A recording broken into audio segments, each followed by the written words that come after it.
សង្គ្រាមខ្មែរថៃរឿងពិតពីចំនួនព្រំដែនដែលពួកយើងមិនធ្លាប់ដឹងសង្គ្រាមខ្មែរថៃគឺជាប្រធានបទមួយដែលមនុស្សជាច្រើនបានឮជាញឹកញាប់ប៉ុន្តែមិនមែនមនុស្សគ្រប់គ្នាទេដែលយល់ច្បាស់ពីដើមកំណើតនិងមូលហេតុពិតប្រាកដរបស់វាមនុស្សខ្លះគិតថាចំនួននេះកើតឡើងដោយសារការស្អប់គ្នារវាងប្រជាជនខ្លះទៀតគិតថាវាជារឿងនយោបាយថ្មី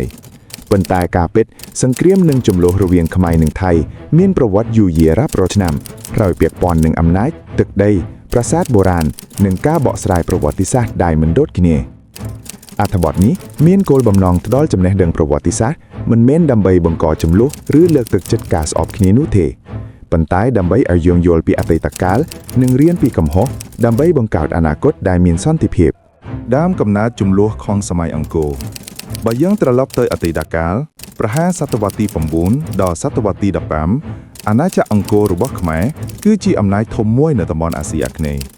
នៅសម័យនោះទឹកដីខ្មែរមានភាពទូលាយខ្លាំងរួមទាំងតំបន់ជាច្រើនដែលជាប្រទេសថៃសពថ្ងៃ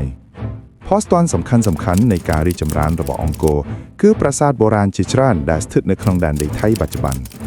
ប្រាសាទទាំងនោះមានសិល្បៈបែបខ្មែរមានអក្សរខ្មែរនិងមានរចនាបថស្ថាបកម្មដែលបង្ហាញថាតំបន់នោះធ្លាប់ស្ថិតក្រោមឥទ្ធិពលអង្គរចំណុចនេះហើយដែលធ្វើឲ្យមានការអះអាងប្រវត្តិសាស្ត្រខុសគ្នាខ្មែរមើលឃើញថាតំបន់និងប្រាសាទទាំងនោះជាផ្នែកមួយនៃប្រវត្តិសាស្ត្រខ្មែរខណៈដែលថៃមានទស្សនៈផ្សេងទៀតដោយផ្អែកលើការអភិវឌ្ឍនៃអាណាចក្រសៀមក្រោយមកសម័យអាណានិគមបារាំងនិងបញ្ហាព្រំដែនចូលមកសតវត្សទី19កម្ពុជាត្រូវបានបារាំងគ្រប់គ្រងជាអាណានិគមក្នុងសម័យនេះបារាំងបានគូផែនទីព្រំដែនថ្មីរវាងកម្ពុជានិងសៀមនៅឆ្នាំ1904ដល់1907ផែនទីនេះមានសារៈសំខាន់ខ្លាំងព្រោះក្រោយមកវាត្រូវបានយកទៅប្រើជាមូលដ្ឋានច្បាប់អន្តរជាតិកម្ពុជាទទួលស្គាល់ផែនទីនេះខណៈដែលថៃមានការមិនពេញចិត្តនិងយល់ថាផែនទីមិនត្រឹមត្រូវចំណុចនេះคล้ายជាមូលហេតុសំខាន់មួយនៃចំនួនព្រំដែនរវាងប្រទេសទាំងពីរដែលបន្តរហូតដល់សព្វថ្ងៃប្រាសាទព្រះវិហារនិងការសម្រេចរបស់សាលាក្តីអន្តរជាតិប្រាសាទព្រះវិហារគឺជាសញ្ញាណធំបំផុតនៃចំនួនខ្មែរថៃប្រាសាទនេះស្ថិតនៅលើតំបន់ខ្ពស់ជាប់ព្រំដែនហើយមានតម្លៃប្រវត្តិសាស្ត្រនិងវប្បធម៌ខ្លាំងនៅឆ្នាំ1962សាលាក្តីអន្តរជាតិ ICJ បានសម្រេចថាប្រាសាទព្រះវិហារជារបស់កម្ពុជាការសម្រេចនេះបង្ខំឲ្យថៃដកទ័ពចេញពីតំបន់ប្រាសាទទោះជាយ៉ាងណាចំនួនមិនបានបញ្ចប់ទាំងស្រុងទេព្រោះត្រឡប់ជុំវិញប្រាសាទនៅតែមានការបកស្រាយឈប់គ្នាអំពីព្រំដែនចំនួនសម័យទំនើប2008-2011នៅឆ្នាំ2008កម្ពុជាបានដាក់ប្រាសាទព្រះវិហារជាបេតិកភណ្ឌពិភពលោកបន្ទាប់ពីនេះមានការប៉ាក់ទង្គិចយោធានៅតំបន់ព្រំដែនរវាងទ័ពខ្មែរនិងថៃការប៉ះទង្គិចនេះបណ្ដាលឲ្យប្រជាពលរដ្ឋជាច្រើនរងគ្រោះភូមិនិងប្រាសាទមួយចំនួនខូចខាតទោះជាយ៉ាងណាវាមិនមែនជាសង្គ្រាមពេញទំហឹងនោះទេប៉ុន្តែជាការប៉ះទង្គិចព្រំដែនដែលបណ្ដាលមកពីបញ្ហានយោបាយនិងការអះអាងដែនដីរឿងពិតដែលមនុស្សជាច្រើនមិនសូវដឹង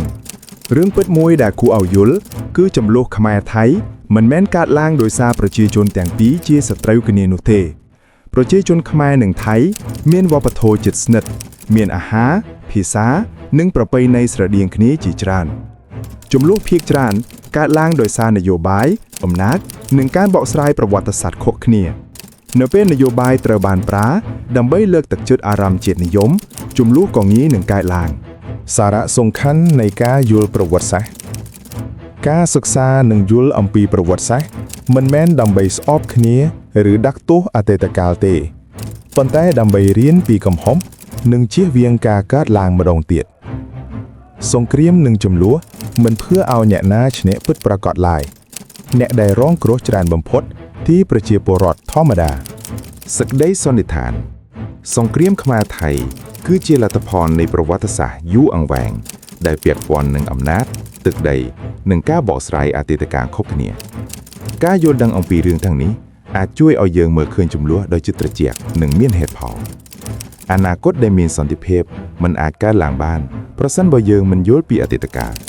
ដូច្នេះការយល់ដឹងនិងការគោរពគ្នាទៅវិញទៅមកគឺជាគន្លឹះសំខាន់បំផុតសម្រាប់ជំនាន់ក្រោយ